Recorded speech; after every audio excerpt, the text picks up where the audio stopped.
creo oportuno introducirme en la tarea de comprobar la existencia de Dios.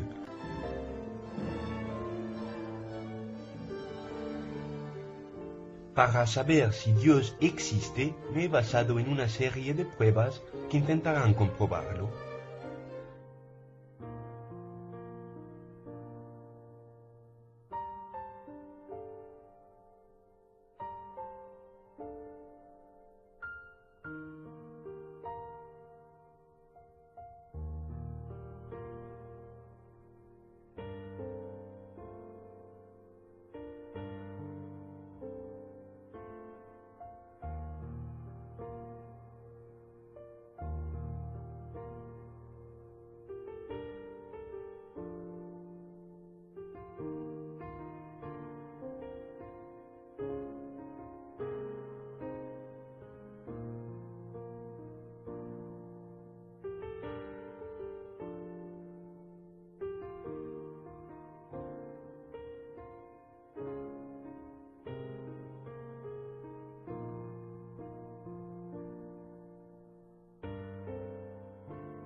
Debo comenzar eliminando todo lo que percibo por los sentidos,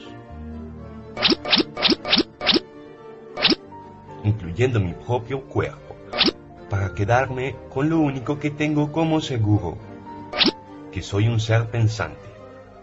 Así, comenzando desde cero, puedo comenzar a aceptar como verdadero solo aquello que puedo entender claramente con mi pensamiento. Es importante dejar claro que lo que juzgo como verdadero en mi pensamiento no es necesariamente existente fuera de mí.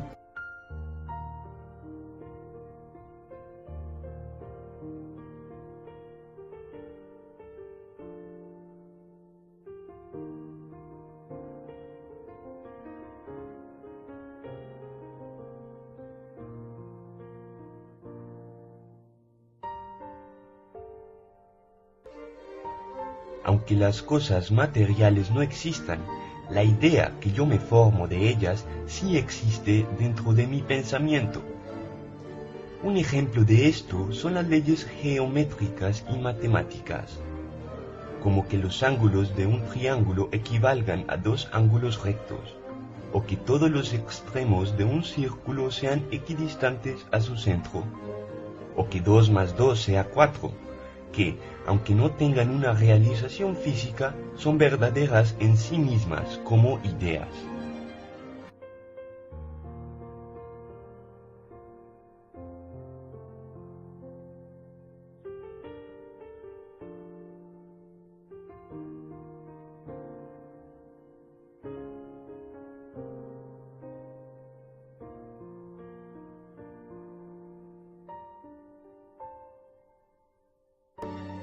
En mi pensamiento, yo tengo muchas ideas muy claras y definidas que remiten al concepto de perfección, como infinitud, independencia, omnipotencia y omnisapiencia.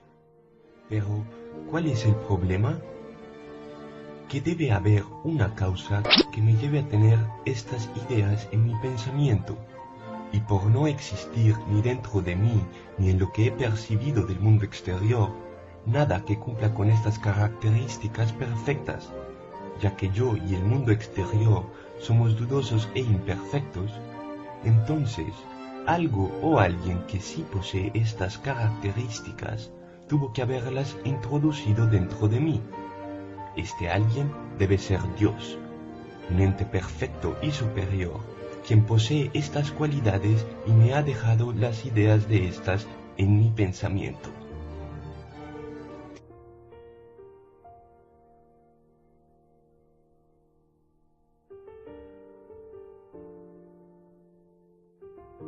Como dije anteriormente, estas ideas de perfección no pueden estar dentro de mí, por lo que Dios las puso en mí.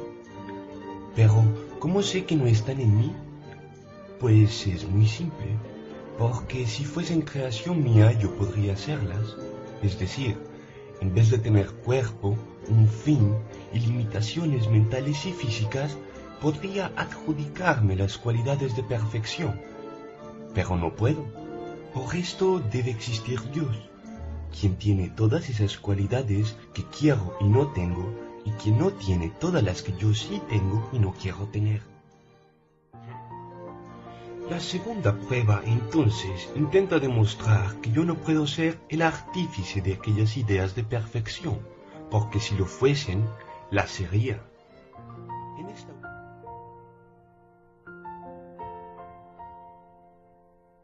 El concepto de perfección hace realidad a Dios, aunque no siendo exterior a mí, porque la idea racional es superior a la realización física, siguiendo el idealismo de Platón. La idea es perfecta y absoluta, y lo es debido a que no es física. Si tuviese ejemplificación exterior, dejaría de serlo.